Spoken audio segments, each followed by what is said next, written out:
Howdy, y'all. Welcome to the Rainbow Crossing Podcast, a podcast where Gen X and Gen Z discuss life's challenges and how we face them as queer people. We have these open conversations to foster a sense of community through different perspectives. My name is Julio Guzman, and with me is... Daniel. And with us, we have a millennial friend, David. Hi, guys. Hi, David. That was for you, by the way. You did such a good job. Thanks. I'm impressed. I think he did it out of spite, but it's fine. I can do that. So I usually look at the intro just to like have it and just to make sure. You know, I like to work with minimal effort and just there it is. Perfect. Well, I'm a huge fan. I've watched since the beginning. So like I've always seen you read it, so I'm very proud of you today. Yeah. So I was like, David's coming. I didn't prepare for this, by the way. I wasn't even going to do it until I was in the restroom doing my hair and you were like, well, somebody who keeps doing it on his phone. I'm like, you know what? Today I'm just gonna do it without my phone. Good job. Thanks. Good job. Yes. Very good job. Awesome. Thank you for joining us today. Thank you for inviting me. I've been dying to come. I'm an early bird by nature, so I was nervous this was never going to happen. Because we normally film in the evenings. Yeah. And when I texted you about this the other night, it was 7:30. And you already had your Do Not Disturb on your phone. So I was a little concerned as well. But here we are at 2 o'clock in the afternoon. Thank you. Thank you Filming. for being accommodating. Yes, it's almost bedtime. Yeah. Well, and Julio just woke up. So we found that magic hour that we could all be here I've already together. worked. He was actually out the door before I got up this morning. Oh, wow. See, Yeah. he drags me down Yeah. all the time. I lift you up. I'm joking. He does lift me up. I'm the wind beneath your wings. You're the wind of something. Yeah. It's a light breeze, everyone. There's a lot of wind blowing here.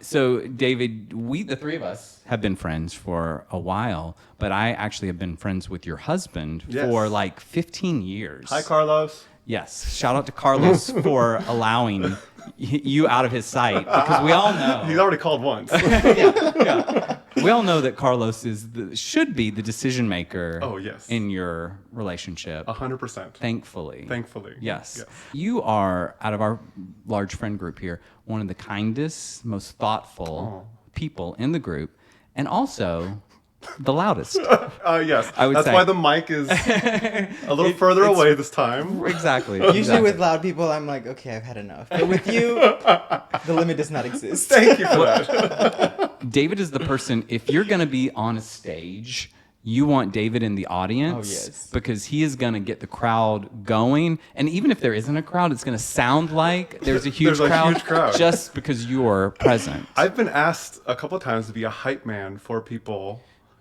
in their crowd. They're like, you just do it naturally, so why not get paid for it? I believe it. Yeah. You're out just having a great time, but also being super supportive of everybody and lifting up. So we're really glad that you're here with us Well, today. thank you for that. I've been itching to come. Well, there's a cream for that. There is. Yes. Yeah. Today, we invited you because we have a very specific topic that we wanted to talk about, which is... Yeah, so being in the military, but more specifically what it's like being a gay person in the military. Right. It's which a journey. you are familiar with. Yes. Yeah. I did 20 years and 20 days.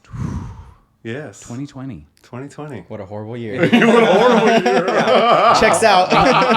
Yeah. So for our younger audience, they may not realize how problematic it was being gay in the military. Oh, yeah. For several years. I looked up some statistics. Oh, these are going to be sad, aren't they? Well, this is just primarily just numbers for us.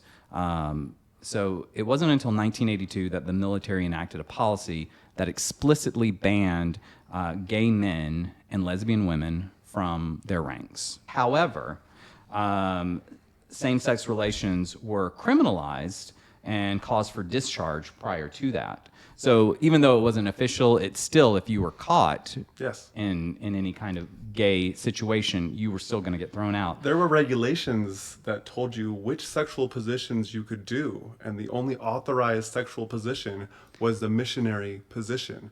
That's how rigid and formatted the military is. Like, Y'all can't even do anal? Like, even if you're straight? so when the Don't Ask, Don't Tell was appealed, which I'm pretty sure you have that date in your notes, there was a 3-week time period where we had to get briefs from our commander telling us that it's now legal to sodomize.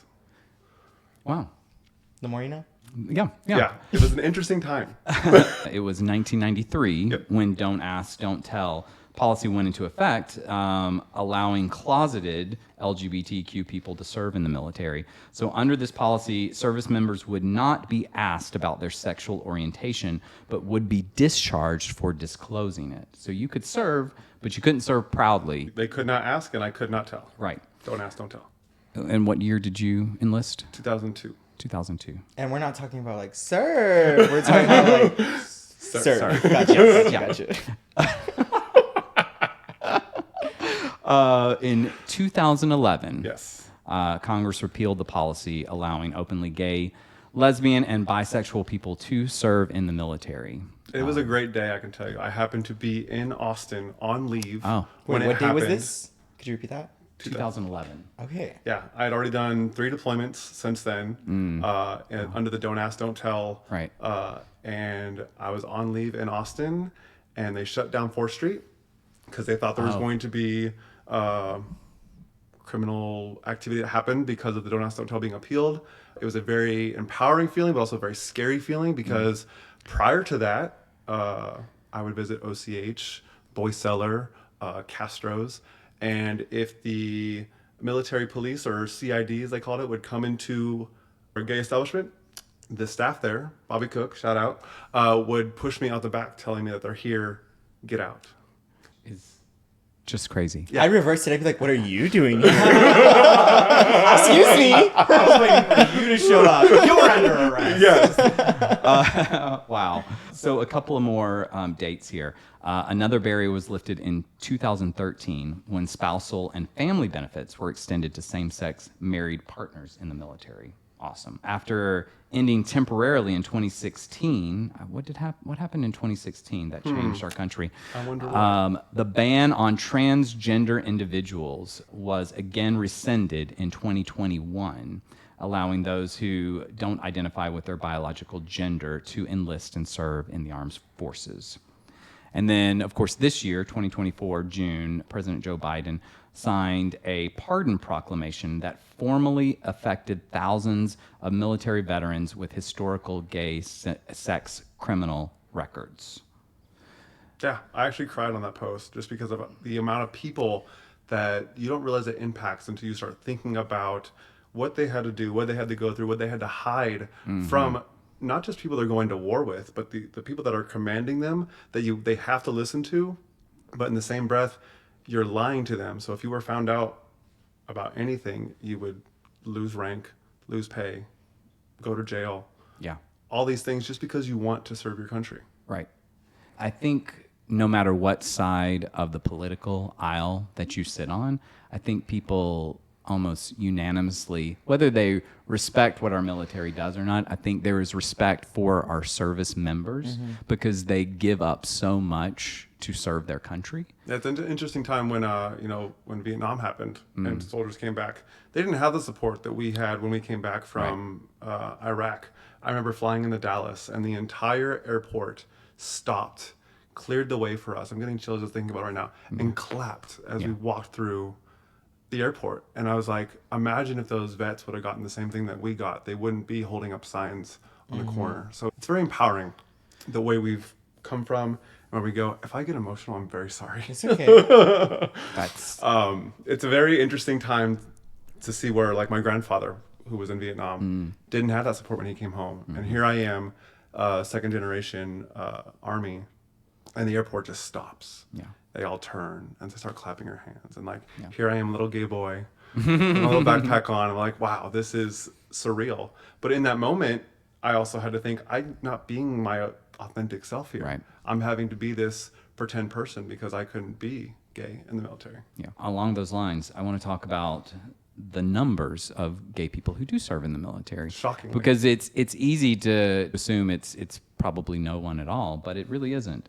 So this is a 2015 report. It's almost a decade behind at this point. I imagine it's much higher now. This was a survey of over 16,000 service members, found that 6.1% of the respondents identified as LGBT. 6.1%, with 4.2% of enlisted males and 16.6 of enlisted females. Yeah, I always tease that if the lesbians got out, we'd be defenseless. Right. That's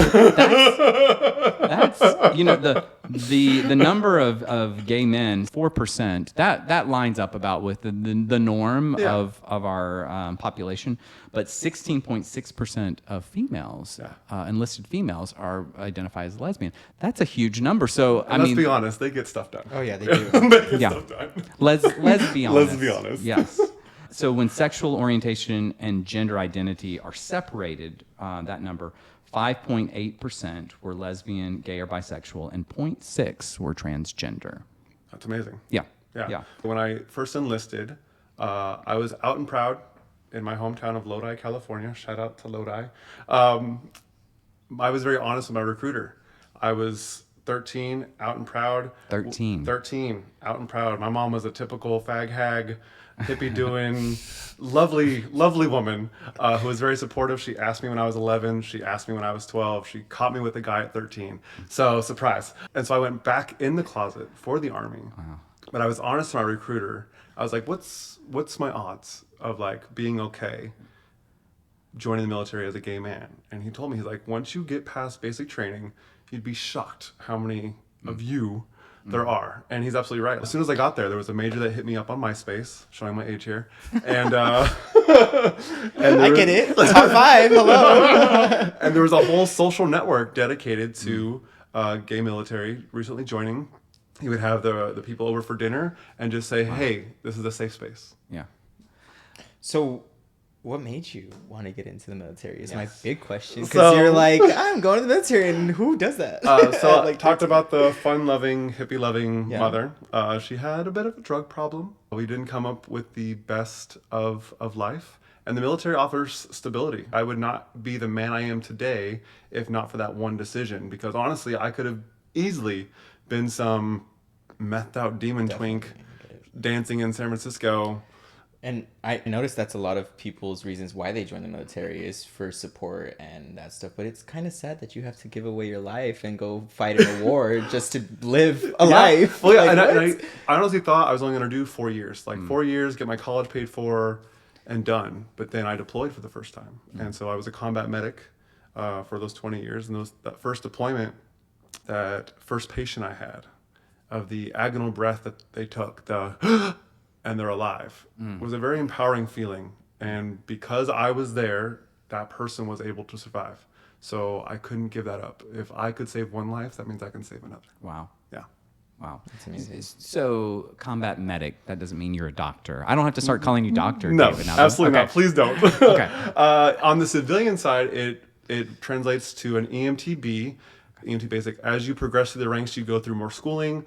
If I wanted to stay in the medical field when I retired, I probably could have challenged the paramedic test and probably passed very easily. But after 20 years of seeing friends die, I was kind of done. Yeah. That's got to be a real shake to your psyche. Helping someone live, what an amazing feeling. But watching someone die, I don't know how you balance those things. Well, when you're in the heat of the moment, you have to make a decision, right? And sometimes that decision is in your favor and sometimes it isn't. And the best thing that you can do is the best decision you made at that moment, depending on the knowledge that you have. When you see someone with an open airway, they're probably not going to make it. It's an open airway. If they're only bleeding from their arm or their leg, I can fix that and get them to safety. So being 18, 19, 20 years old, making those decisions, I would never change anything because it made me the man I am today. But looking back on it, I honestly don't know how I did it. Honestly. I can't imagine at my age trying to make those decisions. But at 18, there's no way. Yeah. You maybe could. I mean, I was in the hood, similar vibes, people getting shanked, whatnot, but I could not imagine trying to save someone's life, multiple people's lives in the middle of combat. No, thank you. Yeah. It was interesting though, because each time I would dismount or get out of a vehicle, there was 2 soldiers dedicated to protecting me. So their sole job was to take a bullet for me so that I could save their lives. So there is some fail-safes in there. Yeah. Because as a combat medic, when you're E1 private to E4 specialist, you're assigned a platoon anywhere between 30 to 52 guys, and you're the only medic. And so those 2 people are assigned to you, be like, if Doc is getting shot at, Doc is who they call the medic. If Doc is getting shot at, your sole purpose is to take the bullet because he knows how to save you, and we don't know how to save him. Wow. That, and especially at that age, I know being in war is very humbling, but that's kind of an ego boost. I mean, it is. All these men. It is. Here to protect you. Here to protect me, yes. I'm not sure that you ever let go of that. And just think about the combat showers of it all. Well, let's think about that for a minute. Think about that for a minute. So there's a group of 52 guys. We all have to shower. Yeah. And there's sometimes only one shower spout that you bring with you, which is tied up to sometimes a tree, sometimes on top of a Humvee. And it's a bag that has a shower head to it. And you're taking showers. And we only have X amount of time to get everyone showered or at least rinsed off. And so dicks are swinging and we're a washing. Were the eyes a peeping? Oh, yes. The eyes were peeping. But honestly, no one is gayer than a straight man with more straight men. 1,000%. 1,000%. No one's gayer. We've said that on this podcast more than once. Yes. You get canceled. It's funny. I saw a TikTok just yesterday. This guy came on and he said, I found out my son was gay. And so I sent him to military school. And at first I was just like, this is not left-leaning. Like I was getting ready to make a comment. And then he continued. He's like, because I figured he deserved to be in those all-male showers. Oh, yeah. Yeah. When I got the basic training, one, it's not like the porns. They lied to you. But the straight men are the gayest acting. Where like, here I am, 18 years old. I'm thinking, oh, I joined the right branch because all of them are gay. But no, they're just protecting their own ego by acting gay. Yeah. Which you don't learn until much later on in life. That's funny. Are there any specific challenges that you have faced as a gay person that another straight person in the Army wouldn't have had to face? Like any difficult ones that stick out to you? I thought I was going to have more difficulty because I was gay. That's why I asked my recruiter. And once I joined, there wasn't in the initial surge, but also it was don't ask, don't tell. So they couldn't ask and I couldn't tell. It wasn't until that was lifted that I found more problems because now they could ask and now I could tell. I was fortunately of higher rank, so I was able to, I call them my gabies. I like to mentor. And so anytime Wait, you call me your gay. I know. I think mentorship is very important, especially for a generation like us. Our mentors died. So I think it's important for us to be mentors to the younger crowd. So when the don't ask, don't tell was lifted, you would see these flamboyant young men be flamboyant young men. And there's nothing against that. But you're still in the military, you're still in a uniform, and there's still people that will target you. So don't advertise if you're not ready. They weren't getting thrown out of the military, obviously, right? But they might get beat up. There's a target now. They're a target now. Yeah. And so I would scoop them up. I mean, like, just because we can doesn't mean we should. There's places we can go to do that. One of my favorite episodes of your guys is the gay bar episode, of how that's our safe space. Right.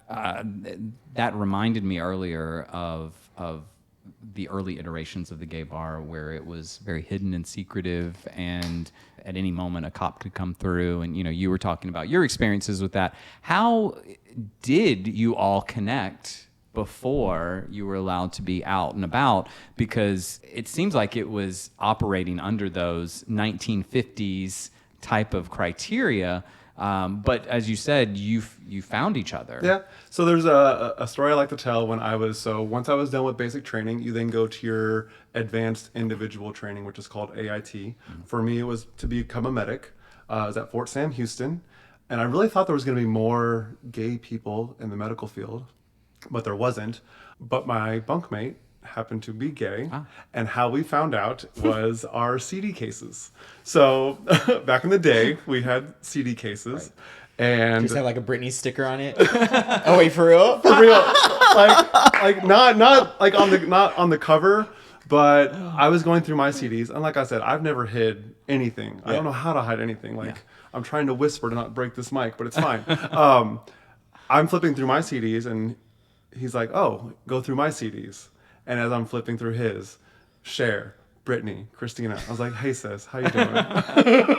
But on the other side, like, we usually don't know that someone else is in the family until you go out Fort Sam Houston is right there in San Antonio. Plenty of gay bars to go there. The Bonham Exchange was my first gay bar outside of California, which is an old synagogue, which is crazy to me. Yeah.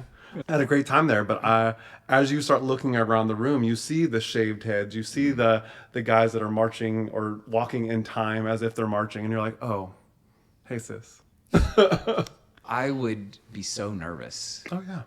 Like you definitely have to tread on light water, because one, that could be a CID agent, which is a criminal investigation division.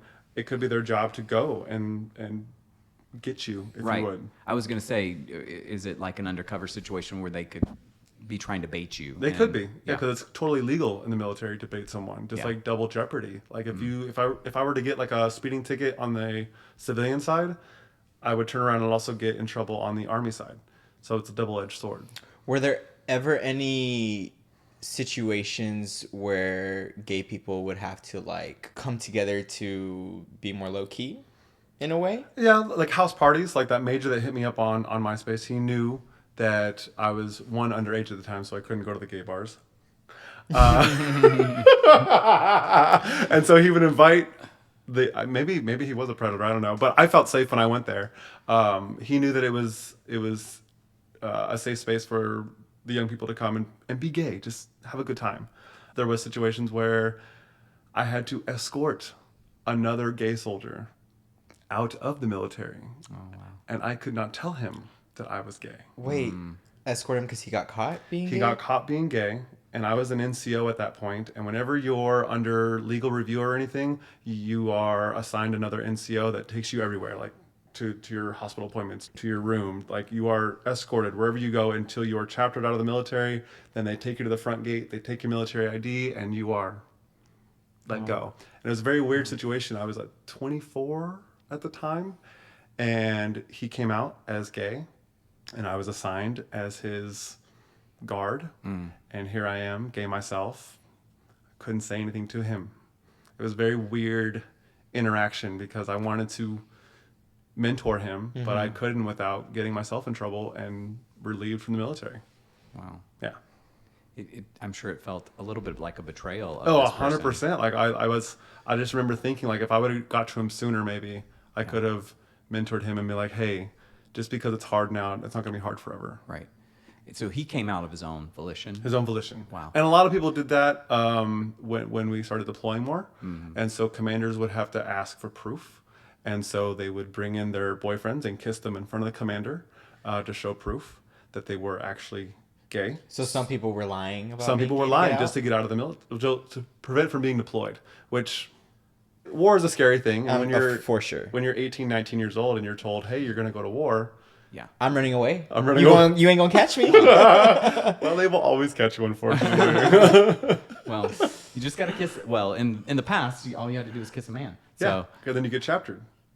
Wow. Which is getting kicked out. I'm sorry. But you're losing all the benefits that you were building up as a result of. 100%. So if you were medically discharged, they would cover all your medical stuff. Right. Even a woman who got out for being pregnant would still be medically covered for all her medical needs. Whereas if you came out as a gay man, everything was cut off. You didn't get the chance to join the reserves or National Guard to continue your service. You lost your GI Bill, which was all your schooling. So there was things you were letting go by coming out.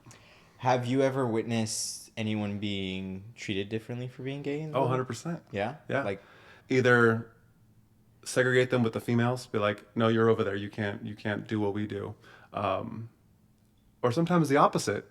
Like when the Don't Ask, Don't Tell was appealed, my favorite thing to do was like, if this fag can do it, why can't you? And then I would either outrun them, outpush them, outlift them. And that's my mindset for everything. And so it's kind of getting back at them. But yeah, the younger gay crowd, especially living in the barracks. I was in Korea for 2 years, and it's 99% male. And that's 99% of horny men looking for a hole. Lots of rape happens in Korea. And as the senior medical officer at the time for Korea, it's very interesting to have these young soldiers come in here and be like, I didn't want that to happen. Yeah. So sad. Very sad. We talked about you feeling comfortable enough to be out. Oh, yeah. Was there ever a moment where either you or someone you knew went to great lengths to hide who they were. There's people in the military that would get full on married to cover their homosexuality. Wow. They would, I mean, sometimes married for years, Yeah. and they would live in the same house, sleep in the same bed, because military inspections happen. Like at any time, my commander could be like, "Open your front door," and I would have to open my front door, and he would have to do an inspection. So if someone was there and they were married, and then you would see either upside down triangle, the pride flag, it's signs. Right. It sounds like the show that we watched, Fellow Travelers, but that took place in the 50s. This was not taking place in the 50s. Well, if you go to any military post, you will feel like you're in the 50s. Yep. It's a weird Men, feeling. misogynistic. Yes. There's more men. It's very weird. Power structures. My last duty station was in Fort Polk, Louisiana. Very backward city. At their city hall, there's a picture of the city from the 1920s. It looks exactly the same as it does in 2022 when I retired. Wow. Like it was how they didn't have a Walmart until 2019 in this place. It was very interesting. Backwater, misogynistic, like That's where a lot of people would like us to remain or to return to. Obviously. to, yes. But there's something to be said about the structure that the military creates, because it's purposeful, because they want everybody to be obedient. I mean, Right. You need to follow orders in order to protect your life and to protect the lives of everyone around you. There are some pros and cons of structure. I'm a fan of structure. Yeah. Like if you tell me 2:00, I will be here at 1:30 probably. And you are. And I was. But there's also the structure of getting a group of people to do the same thing all at once. Think about that on a grander scale. When we caught Saddam Hussein, there were 15,000 people involved in that mission, and they all had to sync up perfectly so that they could catch one person. And so there is benefits to the structure of the military, but it can be very taxing on someone's mind. I have a friend who served not nearly as long as you did, and when he returned, I said, "Oh, you must be thrilled now, because you have the world is your oyster. You can do whatever you want to do." And his response was, "No, I am miserable because no one is telling me what to do anymore." What to do. Yep. And so there's negatives to it, but there's also very comforting about having somebody who's just going to tell you what to do all the time, much like Julio tells me what to do all the time. Power structures. Hello. Rank structure, the order of things, 100%. Yeah. Like when I retired, the scariest moment I had was to go shopping, because I'd only worn uniforms everywhere I go. Like I even text you today. I'm like, what do I wear? Because I've never. So what you're saying is the military makes you submissive. Yes, the military is full of bottoms. That explains so much. I wish your husband was here right now. It would be great to have him sitting on the couch and Just getting sitting there nodding his head. response. We talked a little bit about the transition out of the Don't Ask, Don't Tell era and into the challenges of being able to be free. And you got married during that time frame. What was that like? So we were in Fort Polk, Louisiana at the time. We had shopped around a little bit for a justice of the peace just to come to the house, because we knew we couldn't do a full-on wedding. And I don't know, I've never been a big wedding person anyway. I promised Carlos eventually we'll do a big wedding. But we found a very butch-looking justice of the peace, but she wasn't a lesbian, come to find out. We shopped around them. It was Louisiana. Yeah, it was Louisiana. It was hit or miss. But she came, she did the ceremony, and it was all going great until the very end. As we're signing the paperwork, she was like, "I'm the only one that does you people." Oh. And I was like, "All right, it's time for you to go. Thank you for your services. Like, we're good to go." I'd be like, "Sis, you might be one of us." Honestly, I mean, I think environment has a lot to do with Of sometimes. course, you think about it. People who usually are that way mostly feel some type of way if they have to pinpoint Yes. the gayness. You people. I was like, you were doing so great until that moment. But aside from that, like, I was able to take Carlos to my first Army banquet. And that was a little bit interesting because they're used to giving the spouses all flowers, and Carlos is very much a man and a male. And so when they were presenting flowers, my first sergeant at the time, with good grace, switched out a coin for him, a military coin, instead of a military flower. So I thought that was kind of cool that she took the time to recognize. Right. Even during my retirement ceremony, when the spouse comes up and presents the flag, they were saying partner for the longest time. And that same first sergeant approached the announcer and she's like, that's his husband, and you will say husband. So change is there. Change is happening. It's just not everywhere. Yeah. And you said this was a female, though, who was it was a female. Taking the allies. Yes. Yeah. Yeah. She was a strong ally, Yeah. Straight female. Right. But she definitely went out of her way to make myself and Carlos feel welcome. Yeah. Females in general already feel like they're the minority, even though they feel they're segregated. equal in number. But in the military, I'm sure they feel very much segregated in the minority. So I would imagine more often than not, they were probably allies to... Oh, 100%. Straight women have been with us since the dawn of time. Right. They really have. Right. Shout out to all y'all. Yeah. Yeah. Absolutely. I love how many shout outs you've been doing. Sorry. Shout out my husband. Shout out California. Shout out the girls. Oh. Did you ever experience any pushback from male leadership in the military, though, as you were coming out, as everyone was allowed to come out? I didn't. But Well, I know. I mean, And that's where the story comes from. Like, I had men tell me that they were scared of me. and you're like the biggest teddy bear I've ever I felt. know. And so when they found out I'm gay, they're like, oh, okay. And they're like, but you can kick my ass. I was like, yeah, I can. Yeah. I can do other things to it as well. With your ass. But I did witness a lot. And so, like, there are those male individuals who are just naturally more effeminate or just don't get along, or they say the wrong things to the wrong person, because gays are known for having sass, and it continues on in the military. And so I've seen it happen, and I've prevented it from happening. But the against me, no, fortunately. Yeah. Because I wish they would. So you said that some people were surprised, but you also said earlier that you didn't put on a mask, really. No. So you weren't ever more butch than you... That I am right now? I mean, you're not a flaming... No, but I have my right moments. Now, but I have my moments. You're a good middle ground, I feel like. Yeah, I think I'm a good middle ground. Yeah. I'm pretty sure they had their suspicions. Yeah. But they couldn't ask. Right. I couldn't tell. Right. And by the time that was all said and done, I'm quick to say my husband will be joining us, or Carlos will be joining us. Like, I'm very proud of being a gay man. Yeah. I'm very proud of where I am in life, and I think the younger generation deserves to have a good example of what it can be to be a successful man. Yep. So I try to be that in all aspects of life. And you are. Thanks. I wouldn't say that to a lot of men, I promise.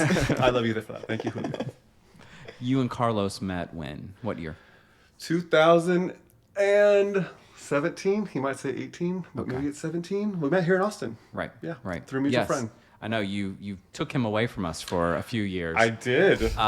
He left the comforts of Austin to come to Fort Polk, DeRidder, Louisiana, which had a record for a while of the most churches per capita. They have like 526 churches. But not a Walmart. Not until a Walmart. 2019. Yes. He was the brownest, gayest thing that city had ever seen. Right. Yes. I can imagine. Yeah. So you two got together after Don't Ask, Don't Tell was repealed. Yes. How did he feel about dating someone in the military, and especially getting married to someone in the military who was so entrenched in the military?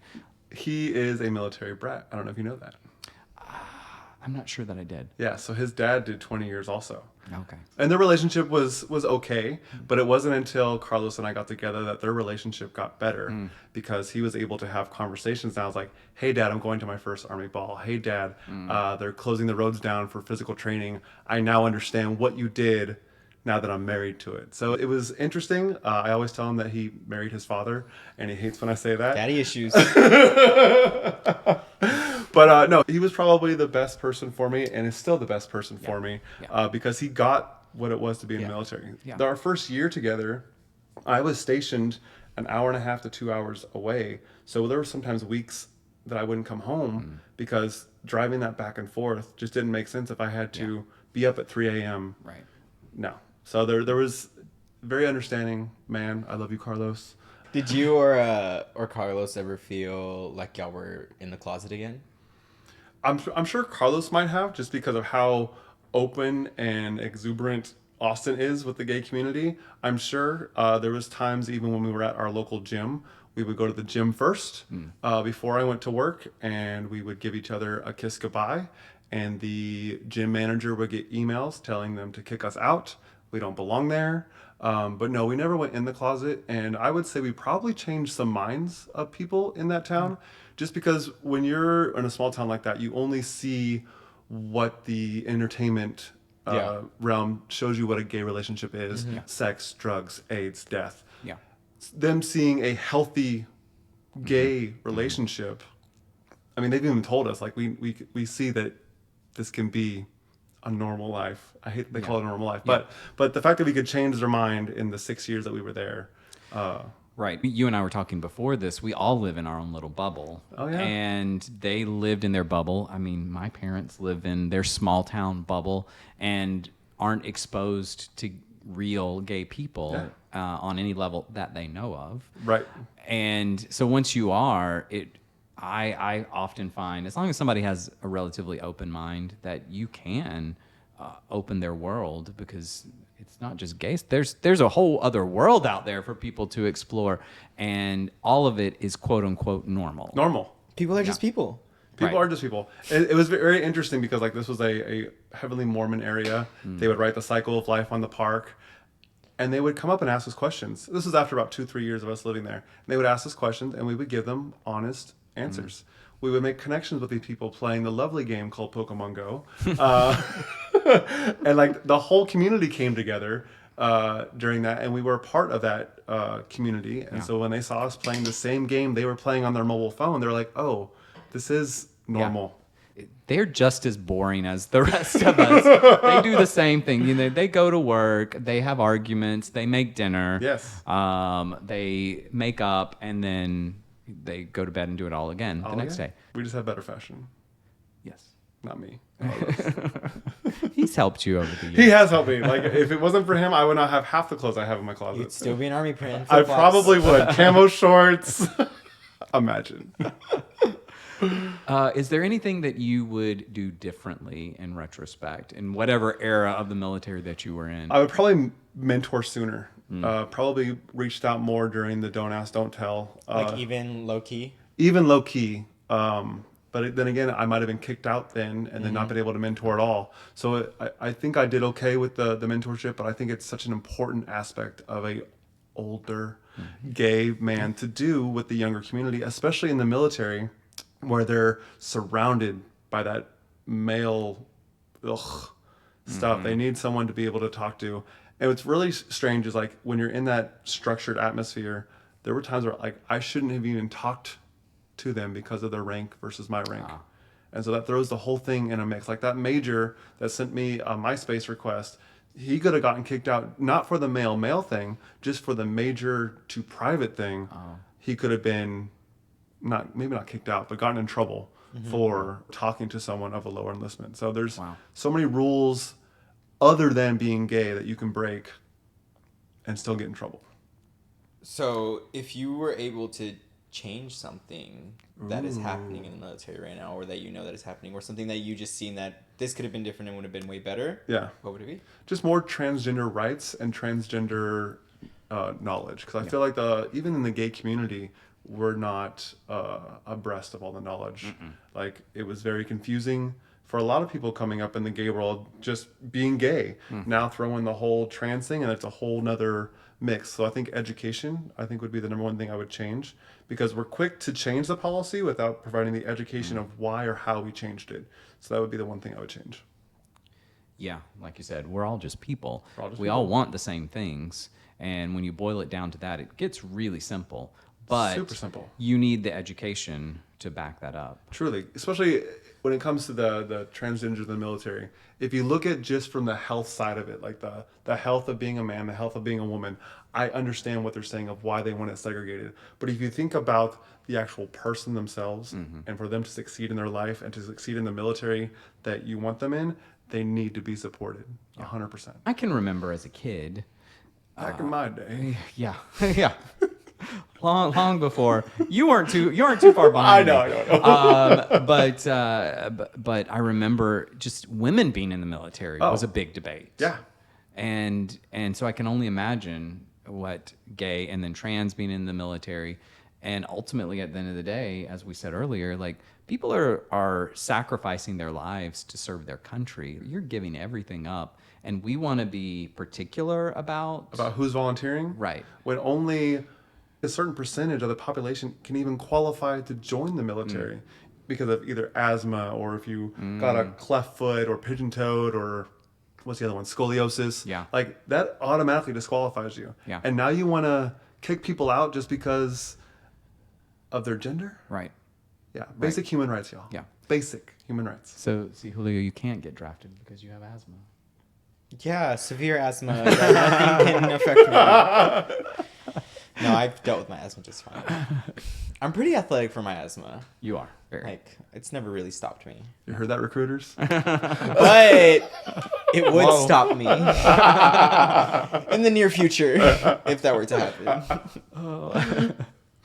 What challenges do you think that recruits today are facing that might be different? Because of the social media of it all, like what we do in the military is no longer a secret. Right. So I remember when I joined, and my grandfather even warned me, like the first 4 years, you're going to hate it because it's a lot of being told what to do, how to do it. You're doing all the physical part of the military. I was even prepared for it. And when I joined, I was like, oh, I was not prepared for this at all. But now that there's documentaries and like social media of what happens in the military, if I was an 18, 19-year-old kid, no thanks. Yeah. I wouldn't want to join. Yeah. At all. Well, given where you were in your life, your economic status, your family life, I mean, it may still seem like the only way out. The only way for out, a lot of people. And again, like I said, I only thought I was going to do 4 years, but then next thing I know, 4 became 10, 10 became 15. Yeah. I mean, back in the day, they were forced to be in the military, and that's where a lot of older vets are homeless and stuff because they didn't have a choice to go do that or not, and they didn't have the support that most people in the military have nowadays. But nowadays, people need support, so they're joining the military for the support. And in my eyes, I thank you and thank everyone for their service, but the military's got to stop. We need to start negotiating and leading with peace instead of war and taking over. Well, I think manpower is going to dwindle down a lot with the AI. We're going to blow each other up and if we're not, the AI will. Exactly. Yeah. And if the AI does it, then maybe we should have done better. Hello. Yes. I think Julio does represent a lot of Gen Z values. He doesn't understand Gen Z technology, but he understands a lot of the culture and the values. And I do think that there are probably, I would be interested in what the statistics are, what percentage of Gen Zers are enlisting these days versus millennials versus Gen X. Like what percentage of Gen Xers, when they could enlist, were enlisting? How many millennials were enlisting when they could enlist? I mean, I still know a lot of people my age and younger. I mean, a lot of them have enlisted and will enlist. And my sister's stepson, whoever he is to her, he enlisted in the Army recently. I mean, he graduated 2 years ago, but he didn't know what to do. So he's just like, I'm just going to go into the military. And I'm like, that's a choice. But think about it. I'm about to finish a master's degree. And you know how much student debt I have? Zip. 0. Mm-hmm. Oh, I love that for you. Yeah. Because student debt shouldn't even be a thing. That's a whole other topic. Yeah. Sorry. Next week. I mean, obviously, you somewhat delayed your life. Oh, yeah. For those benefits. And not everyone at 41 is going to look this exceptional and be this vibrant and loving of life like us 41-year-olds. Us 41. Yeah. Yes. Yeah, it's probably pretty rare. I mean, I'm sure a lot of people who are in the military for 20 years probably are going to stick around for a few years longer and just make it the career, Make right? it the career, yeah. Once I got past the initial 4, I was dedicated to doing 20. But I see people that stay in for all the wrong reasons. Like when you get to a certain age in the military, you start falling apart a lot faster. Yeah. Like when you're running 6, 7, 10 miles a day, it puts wear and tear on your body. With backpacks. With backpacks and all that extra weight. And so like I knew at 20 years and 20 days, like now was my time to get out when I'm still healthy, can still do things. And it's funny that you bring up the vibrant part, because like I see a lot of the people that joined the military when I joined on my social media, and they're going through some stuff. Yeah. And I'm like, reach out and get some help.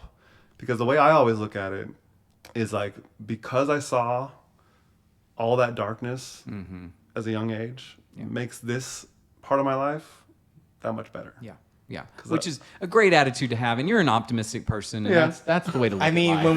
when you go through dark, I feel like I'm pretty optimistic as well, and I feel like going through dark things is what makes people that optimistic. Yes, yeah, I agree.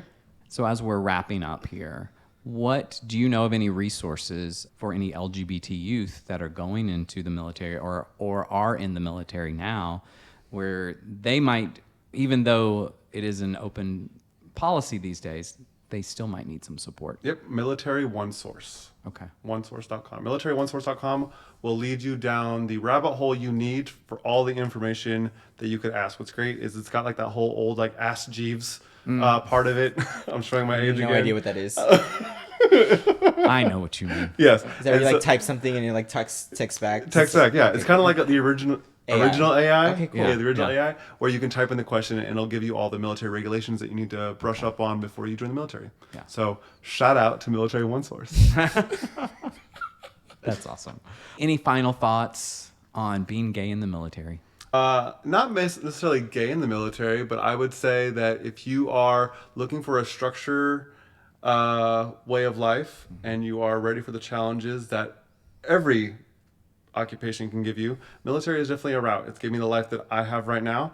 I know Julio's burning his eyeballs into my socket right now, but I would not be the man I was today if it wasn't for the military. I think being gay in the military now is easier now than it ever has been, and so it is definitely a occupation for a young gay man. Well, but really think about it. But really think about it before joining. If we do talk about the possibility of LGBT youth coming out and not having a place to live anymore, not having a space. And the military may not be at the top of everyone's mind, but it is an alternative. Yeah. So and it's built-in support. Like, yes. I would say at the end of the day, when you're assigned to that platoon or that company, you are supported. Yeah. You are supported. That's for better awesome. or for worse. Yeah. That's awesome. Thank you, David. Thanks, guys. Thank you, David. I'm so glad I was finally able to do this. We are too. Thank you for joining us. Please like, comment, subscribe, and we'll see you next week. Yep. Thank you, Rainbow Connectors. We love you.